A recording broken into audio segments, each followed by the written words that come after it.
Jadi kelanjutan dari liberalisme klasik adalah liberalisme modern.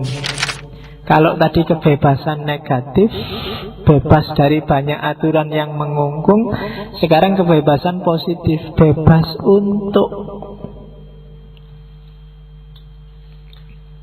Nah, kalau sekarang kamu sudah siap untuk mandiri, berpikir, bertindak sendiri, bebaskan dirimu mau ngapain aja. Itu namanya bebas untuk. Caranya gimana kamu bisa bebas untuk? Ya kamu harus jadi manusia yang berdaya. Manusia yang berdaya itu ya kamu mampu berpikir, mampu bertindak sesuai yang kamu perlukan. Itu namanya berdaya. Jadi di liberalisme modern dituntut tidak cuma bebas dari, tapi juga kamu bebas untuk. Kamu seandainya disuruh apa aja bisa, nah, berarti kamu bebas untuk. Orang yang tidak bebas secara positif, meskipun dia bebas secara negatif, pada akhirnya dia akan balik lagi jadi tidak bebas secara negatif kalau dia tidak mampu. Jadi kalau misalnya kamu tidak bisa sih disuruh bikin makalah, selama ini kamu minta dibikinkan temenmu, akhirnya temenmu menguasai kamu karena kamu selalu dibikinin makalah oleh dia. Motormu dipinjam kamu nggak bisa nolak, karena kalau kamu tolak besok nggak tak bikinin makalah loh, dipinjam akhirnya, ya kan. Nah, kamu tidak bebas secara positif selama kamu belum bisa bikin makalah sendiri. Kamu tidak bisa untuk wong dari aja kamu tidak mampu. Jadi ini saling berkait. Jadi setelah kamu bebas dari banyak aturan, kamu bebas melakukan sesuatu. Cuma kamu tidak bisa melakukan. Kalau kamu tidak mampu melakukan sesuatu itu, akhirnya kamu akan kembali lagi di subordinasi. Jatuhnya kamu malah tidak bebas secara negatif dalam banyak hal. Nah, oleh karena itu liberalisme modern menuntut negara atau institusi sosial itu tidak cuma jadi wasit membiarkan orang untuk melakukan sesuatu, tapi juga memberdayakan orang biar dia bisa melakukan sesuatu. Makanya negara yang nggak cuma diem aja, dia didik orang, mencerdaskan orang, biar orang tidak tersubordinasi, biar dia tidak terdiskriminasi, harus ngerti ilmunya. Oke, terus. Nah, sekarang nilai-nilai yang disebut liberal 1, 2, 3, 4, 5, 6. Pemikiran liberal jenis apapun, termasuk liberalisme agama, termasuk kalau dalam Islam namanya liberal Islam, Islam liberal, termasuk antara lain yang di Indonesia jadi lembaga yang namanya Jaringan Islam Liberal. Itu values-nya 6 ini, nilai-nilai yang dianggap utama. Yang pertama, hold the basic equality of all human being. Oke, jauh. Biar sekali-sekali kamu dengar yang bahasa Inggris, biar bahasa Indonesia terus. Jadi hold the basic equality of all human being, itu kesetaraan. Semua liberalis itu mengedepankan pandangan bahwa setiap manusia sama, setara. Setara nggak harus diartikan sama ya. Jadi setara itu sak level. Jadi itu yang disebut equality.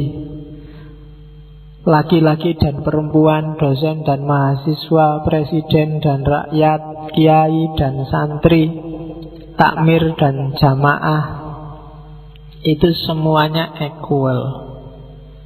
beda fungsi, beda peran saja. Jadi hold the basic equality of all human being. Makanya ini pandangan yang anti menang-menangan, apalagi sombong, apalagi angkuh, termasuk juga anti minder. Minder itu berarti kamu meletakkan dirimu di bawah yang lain. Kalau sombong, kamu meletakkan dirimu di atas yang lain. Dua-duanya nggak boleh. Karena itu berarti kamu memposisikan dirimu tidak setara. Setiap manusia ya itu setara. Yang kedua, treat the others, itu kebanyakan S, the other reason equally. Perlakukan pikiran yang berbeda, pikiran orang lain secara setara. Setiap orang itu mikir sesuai kapasitasnya sendiri-sendiri, sesuai konteksnya masing-masing. Maka ya jangan disepelekan, jangan didiskriminasi hanya karena siapa yang ngomong. Terus yang ketiga, kalau urusan politik, government by the consent of the people or the government. Pemerintahan, kelembagaan apapun, pemimpin, penguasa itu menjalankan kekuasaannya sesuai konsen. Konsen itu semacam izin, semacam persetujuan yang dipimpin. Ini kunci untuk tidak lahirnya tirani, otoritarianisme, diktatorship. Apakah narik pajak besar itu tiran, Pak? Enggak, kalau ada consent of the people.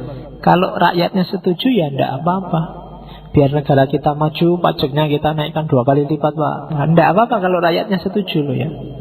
Meskipun enggak naik, tapi tidak ada konsen dari masyarakat, itu namanya tetap diktatorship, tirani. Jadi government by the consent of the people. Kuncinya ada di rakyat, karena penguasa, pemimpin itu melayani kepentingan rakyat.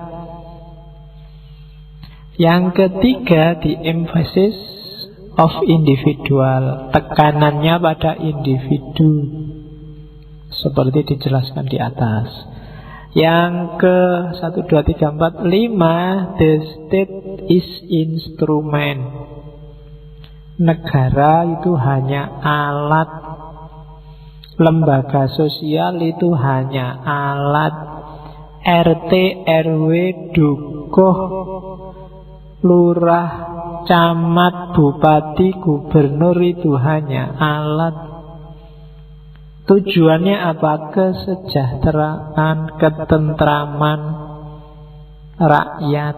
Ketentraman rakyat itu apa? Ketentraman, kepuasan individu-individu yang ada di dalam situ. Jadi ujung akhirnya pasti individu, jangan dibalik. Jadi negara untuk rakyat, bukan rakyat untuk negara. Cara mikirnya jangan dibalik kalau katanya orang liberal. Jadi harus perhatikan kepentingan individu. Kalau individu-individu ini beres semua, makmur semua, otomatis Indonesia makmur. Dan yang terakhir, refuse dogmatism, anti-dogmatisme. Anti-dogmatisme nggak sama dengan anti-agama, nggak sama dengan anti-ajaran loh ya. Anti-dogmatisme itu anti pembekuan nilai norma ajaran. Jadi ketika ajaran nilai norma dibakukan, nggak boleh ditafsir ulang, nggak boleh diowah-owah, itu namanya dogmatisme. Nah, gaya liberal, dogmatisme semacam itu ditolak. Jangan dogmatis lah. Kalau dogmatis nanti beku. Kita harus tetap terbuka. Jangan-jangan yang kita pahami sekarang tidak pas. Kalau ada tafsir yang lebih pas, ayo diikuti. Jangan dogmatis. Jadi 1, 2, 3, 4, 5, 6. Ikutilah 6 gaya itu, maka kamu termasuk orang yang liberal. Dalam tanda petik ya, dengan segala konotasinya. Oke. Ya, dengan segala konotasinya, karena ada konotasi yang positif, ada konotasi yang negatif. Di Indonesia hari ini yang main konotasi negatifnya. Sebenarnya ada konotasi positifnya. Apa sih positifnya liberal itu? Yang pertama, menjunjung tinggi kebebasan, kemerdekaan, anti penindasan, anti diskriminasi, anti hegemoni. Dan ini pasti sangat islami. Islam tidak suka zoliman au mazluman. Nah, itu kan diperjuangkan di liberalisme. Setiap orang harus bebas dari kezaliman dan dizalimi atau menzolimi. Terus menolak segala macam dogmatisme, pembatasan. Jadi lawannya determinisme. Determinisme kalau di Islam bisa kamu terjemahkan Jabariyah, bahwa hidup ini 100% A sampai Z sudah dirancang, dipastikan oleh Allah, dan kita sebenarnya nggak punya peran apa-apa. Itu kan namanya Jabariyah. Atau naturalisme. Naturalisme itu segala sesuatu sudah ada hukum alamnya. Itu naturalisme. Jadi determinisme dan naturalisme itu dikritik oleh liberalisme. Kalau untuk konteks manusia, dia pasti tidak deterministik. Buktinya besok, misalnya dalam agama, besok masih ada hisab. Kalau determinisme ya tidak usah dihisab, memang skenarionya. Buktinya masih dikasih nabi, masih dikasih kitab suci. Orang disuruh milih jalan lurus apa jalan bengkok, itu berarti kita bebas. Jadi menjunjung tinggi kebebasan, itu positifnya. Negatifnya, ya seandainya ada orang yang mau sakarepe dhewe, itu bisa pakai dalil liberalisme. Atau dunia sosial biasanya nggak seret sama orang yang liberal. Karena orang yang liberal biasanya suka ngeritik, suka berontak terhadap tradisi. Tradisi itu kan apa yang sudah jalan selama ini dan dianggap baik. Perhatikan kata-kata dianggap baik loh ya. Karena kadang-kadang dianggapnya kamu buang. Jadi tradisi itu dianggap baik. Dianggap baik itu ya bisa jadi memang baik, bisa jadi tidak baik.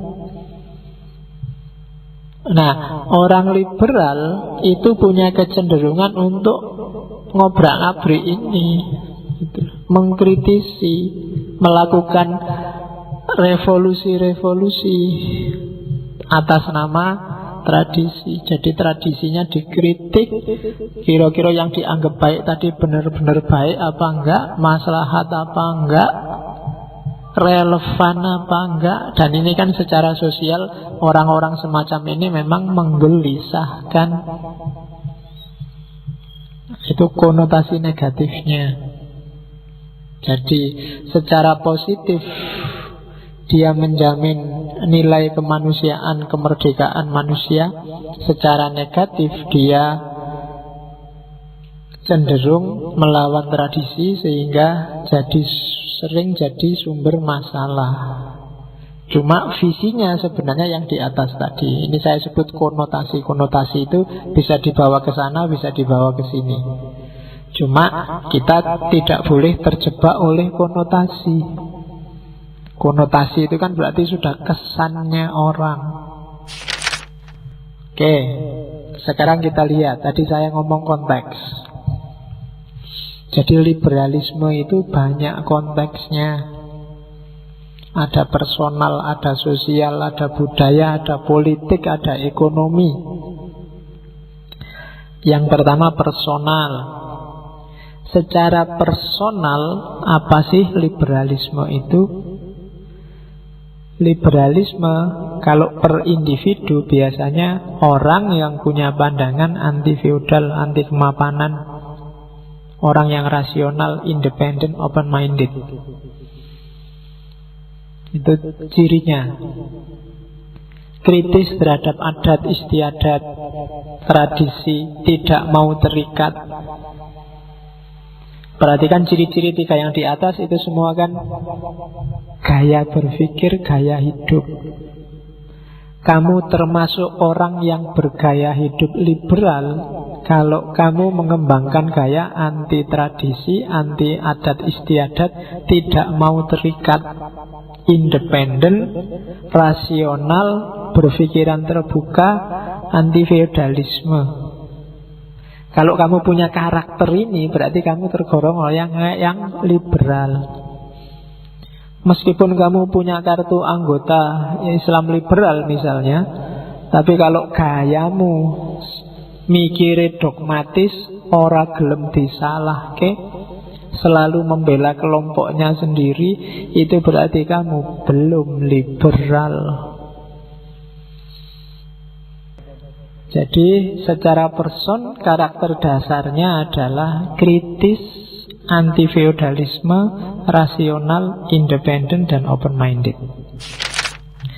Terus kalau politik, liberalisme secara politik itu berarti sistem politik yang anti sentralisasi, anti absolutisme kekuasaan. Ya, makanya dari revolusi Prancis tadi kan dari sistem monarki kerajaan yang sentralistik, absolut, jadi sistem republik. Nah, itu kan perkembangan luar biasa. Jadi konteks politik cirinya itu anti sentralisasi politik dan absolutisme kekuasaan. Terus ciri kedua biasanya mencurigai segala bentuk kekuasaan yang cenderung menindas. Biasanya itu dicurigai. Caranya gimana sih biar kekuasaan itu tidak menindas ya? Biasanya dibikinkan namanya konstitusi. Kalau di Indonesia ya undang-undang. Jadi itu liberalisme politik. Kalau budaya, dalam konteks budaya adalah liberal itu biasanya menoleransi, membiarkan, tidak anti terhadap budaya, gaya hidup, pilihan ekspresi setiap individu. Lembaga-lembaga sosial nggak boleh ikut campur. Ya termasuk misalnya, tak kasih contoh yang ekstrim ya, pemerintah nggak boleh ikut ngatur-ngatur sastra. Orang mau nulis apa aja boleh. Itu haknya dia. Aborsi, pelacuran, dan segala yang maunya dikontrol itu kalau katanya orang barat, biar aja suka-suka mereka. Silahkan tanggung sendiri resikonya. Itu pilihan dia sendiri kok.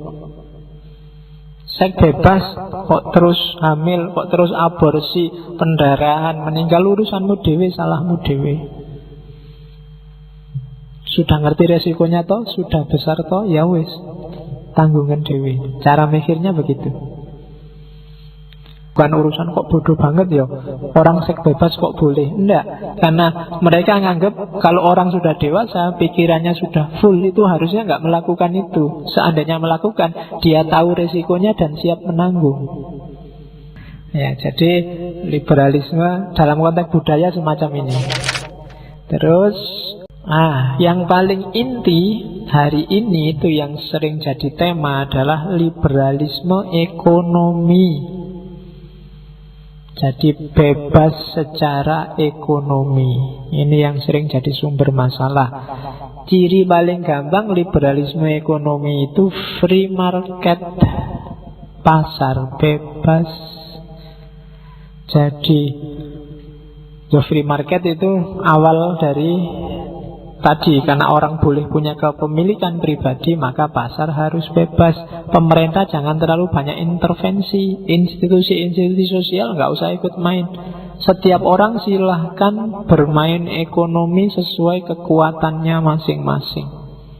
Jadi free market itu bebas. Kamu pengen bisnis kayak apa, yang penting nggak ada paksaan, nggak ada kecurangan, nggak ada penipuan, bisnis aja sebisamu. Itu free market. Yang modalnya kuat bikin perusahaan besar, ya monggo. Kamu nggak usah iri. Kamu kan termasuk yang modalnya lemah. Nah, jadi yang lemah ya sesuai dengan gayamu yang lemah. Yang kuat, usahalah di level yang kuat. Itu free market. Ada untungnya, ada ruginya. Kita lihat ya cirinya. Dari prinsip itu nanti lahir yang pertama. Free market dan ekonomi liberal itu kayak apa sih? Semua sumber produksi adalah milik masyarakat via individu-individu. Jadi tidak bisa bumi, air, dan tanah itu milik negara, tidak bisa. Kalau airnya ada di karanganku, ya milikku. Kalau tanahnya ada di warisannya bapakku, ya jadinya milikku. Negara nggak bisa mengklaim. Jadi, itu untuk kepentingan rakyat, tidak bisa. Kalau negara butuh, ya beliau dari aku, bayar. Itu pasar bebas. Terus masyarakat bebas milih sumber-sumber produksi. Pemerintah jangan ikut campur. Pemerintah itu cuma jadi wasit aja, nggak usah ikut-ikutan menetapkan harga lah, nggak usah. Harga-harga biar disepakati pasar, nggak usah menaikkan menurunkan. Terus yang keempat, ya masyarakat nanti akhirnya biasanya terpilah jadi dua.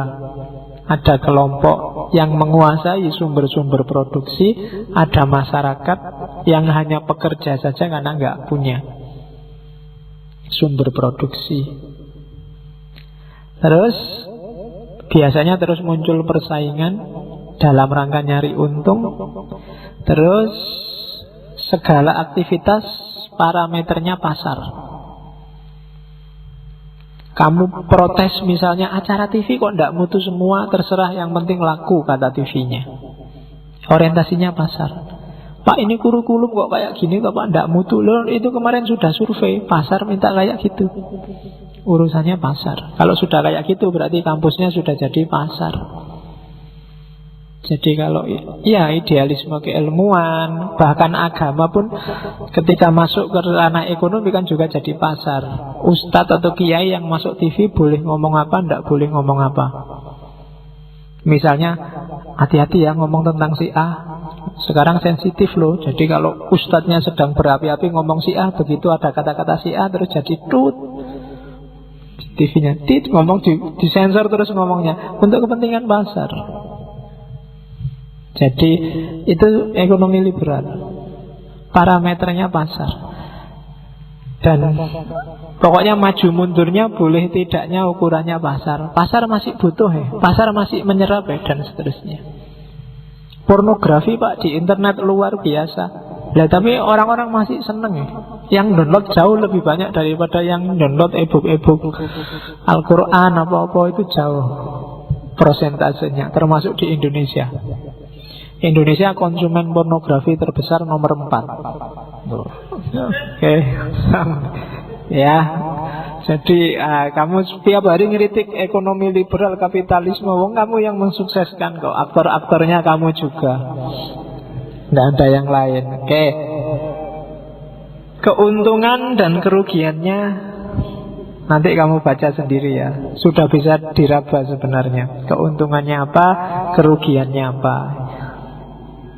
Termasuk yang saya tulis di sini. Kalau kelemahannya ya kadang jadi monopoli, yang kaya makin kaya, yang miskin makin miskin.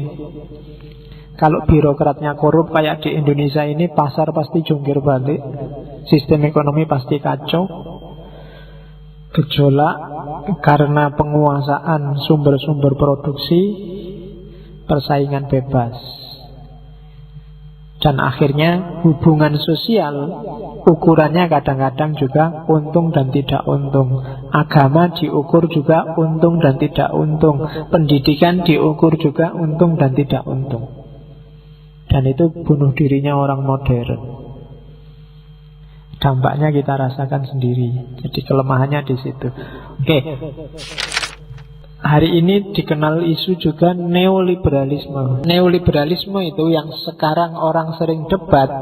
Itu cirinya setidaknya 1, 2, 3, 4, 5, 6. Neoliberalisme itu titik tekannya pada kepemilikan pribadi, kebebasan individual, menekankan nambah numpuk harta kekayaan, bukan distribusi.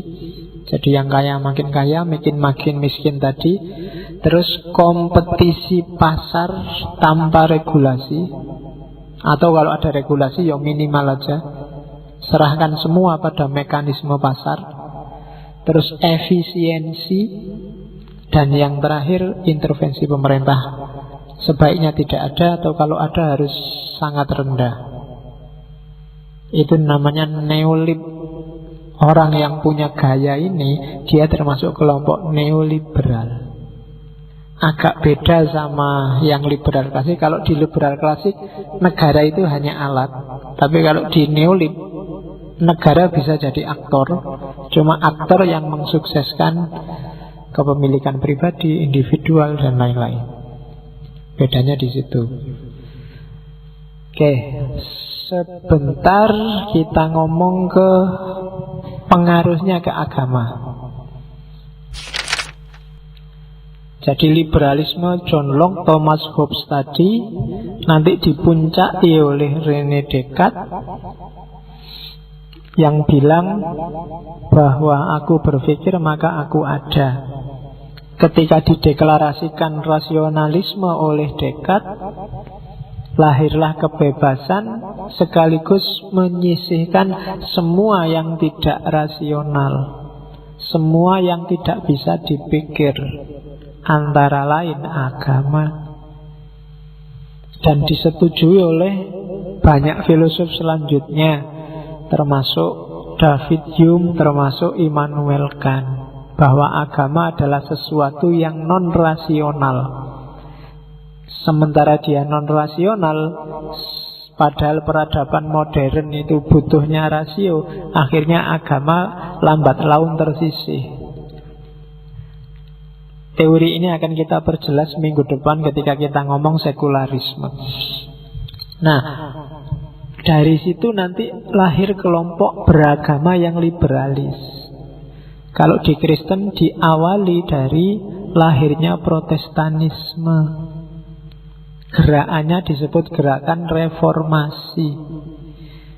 Kalau di Indonesia reformasi itu dari era Orde Baru ke era reformasi, jatuhnya Soeharto, naiknya Habibie. Kalau di Barat reformasi itu era ketika lahirnya Protestanisme karena menggugat gaya Katolikisme yang cenderung hegemonik lewat organisasi gerejanya. Martin Luther dan kawan-kawan. Gaya ini nanti dilanjutkan oleh beberapa filosof teolog. Schleiermacher dengan hermeneutika romantiknya, Ritschl dan kawan-kawan. Nah, modus frameworknya, gayanya liberalisme agama, baik yang Islam maupun yang Kristen, itu biasanya ciri teorinya 3. Yang pertama rasionalisme, rasio yang dipakai. Yang kedua romantisisme, basis idenya adalah kebebasan. Setiap orang itu bebas milih, bebas memutuskan, dan harus tanggung jawab terhadap keputusannya. Yang ketiga, naturalisme, kosmologinya. Jadi menganggap alam semesta ini sudah ada mekanisme bakunya. ada sunnatullahnya. Jadi liberalisme dalam agama frameworknya 3 itu. Terus cara berpikirnya, apapun isi pemikiran Islam liberal, termasuk dalam Islam itu ada 1, 2, 3, 4, 5, 6. Ada 6 gaya terhadap isu apapun. Yang pertama adalah asumsi bahwa agama itu untuk manusia, bukan kebalikannya, manusia untuk agama. Agama untuk manusia itu berarti adanya agama harus jelas manfaatnya bagi manusia. Tidak dibalik. Jangan sampai manusia dikorbankan untuk agama. Karena Allah ngasih agama itu untuk kepentingan manusia. Biar manusia hidup nyaman, tentram, sejahtera, menjalankan fungsinya jadi khalifah. Agamawan selama ini, katanya kelompok liberal, cara mikirnya kebalik. Jadi manusia untuk agama. Jadi manusianya dikorbankan untuk agama. Dan agama di situ terus dogmatisme, tafsir tertentu dari manusia tentang agama. Maka sekarang harus dibalik. Loh, ikut tafsir tertentu tidak apa-apa, wong manusia biasanya memang ikut tafsir tertentu. Tapi cari yang bermanfaat, cari yang maslahat. Itu gaya pertama. Biasanya maslahatnya apa? Kalau sudah lenyap maslahatnya, biasanya terus muncul gagasan, ayo ditafsir ulang.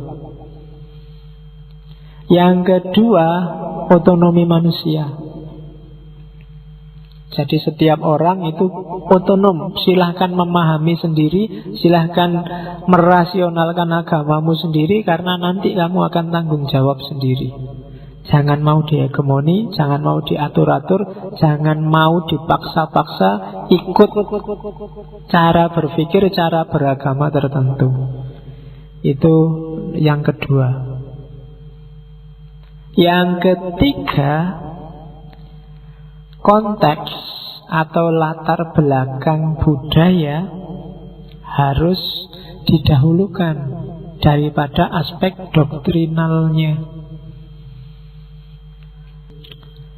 Budaya, doktrin itu hidup dalam budaya.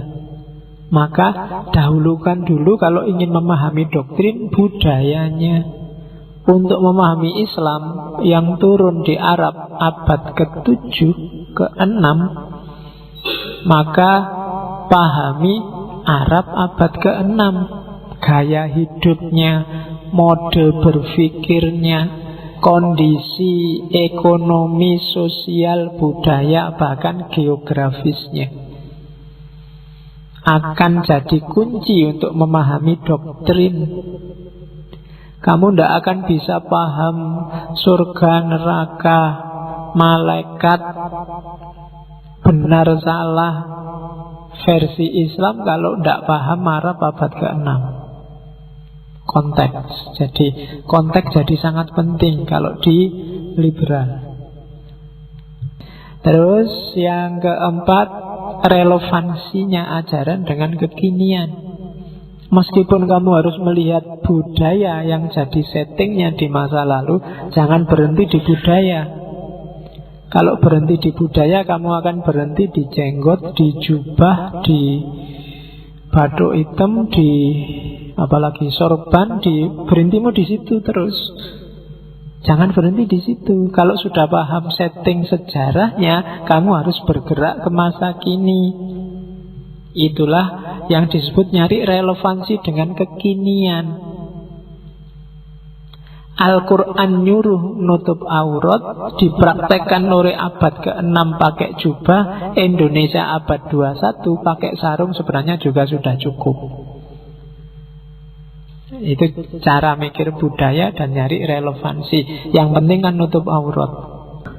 Oke, terus demitologisasi. Kalau demitologisasi itu maksudnya semua yang tidak masuk akal itu kan dianggap mitos.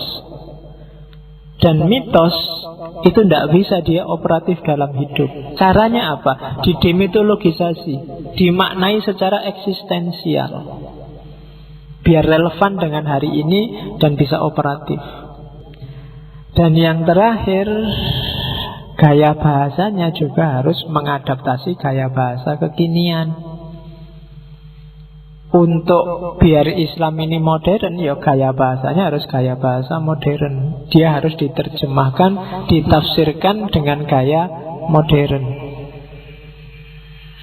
Jadi 1, 2, 3, 4, 5, 6. Ini 6 gaya yang jadi modus pemikirannya liberalisme agama. Kalau di Indonesia berarti termasuk Islam yang liberal. Saya kasih Islam yang liberal ya, karena tidak selalu Islam yang liberal itu tergabung dalam satu lembaga yang namanya Jaringan Islam Liberal. Banyak orang yang mungkin cara berpikirnya liberal tapi dia tidak masuk anggotanya sana. Atau mungkin ada yang masuk anggota sana tapi jangan-jangan mikirnya nggak terlalu liberal. Karena liberalisme agama atau Islam liberal itu sebenarnya kan kata sifat. Orangnya bisa siapa saja. Dan itu pengaruh dari liberal yang kita jelaskan di awal tadi.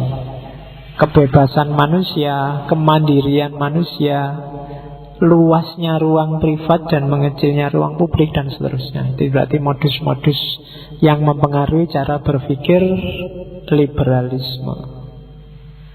Oke, nanti kalau ada waktu kita akan masuk secara lebih detail untuk Islam yang liberal.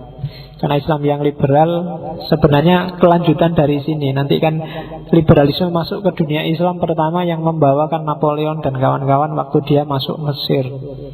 Jadi Napoleon itu masuk Mesir nggak cuma membawa pasukan untuk jajah, tapi dia juga membawa ratusan ilmuwan. Itu yang bikin pencerahan besar-besaran di Mesir, muncul generasi-generasi. Generasi pertama nanti Rifa'ah Rafi' Al-Tohtawi itu generasi pertama. Generasi kedua Jamaluddin Afghani, Muhammad Abduh dan kawan-kawan. Generasi ketiga nanti muridnya Abduh, Rashid Ridho, Ali Abdul Razik dan kawan-kawan. Kalau di Indonesia itu sak level dengan Hasyim Asy'ari, Ahmad Dahlan dan kawan-kawan. Dan generasi keempat yang belakangan ini Hasan Hanafi, Arkun dan kawan-kawan. Kalau di Indonesia itu nanti satu level sama Gus Dur, Khalis Majid dan kawan-kawan. Itu kalau bahasanya Albert Khorani disebut liberalisme juga dalam agama. Kalau ada waktu kita jelajahi lagi lebih dalam. Cuma paling enggak malam ini kita ngerti itu loh yang disebut liberal itu, dengan segala konotasi dan konteksnya. Oke, saya kira itu. Minggu depan kita akan ngomong tentang liberal pluralisme. Ya, ada apa sih pluralisme? Istilah yang paling sering kita dengar beberapa tahun terakhir.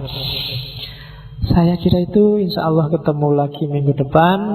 Wallahul muwafiq wal afu minkum wallahu a'lam bissawab. Wassalamualaikum warahmatullahi wabarakatuh.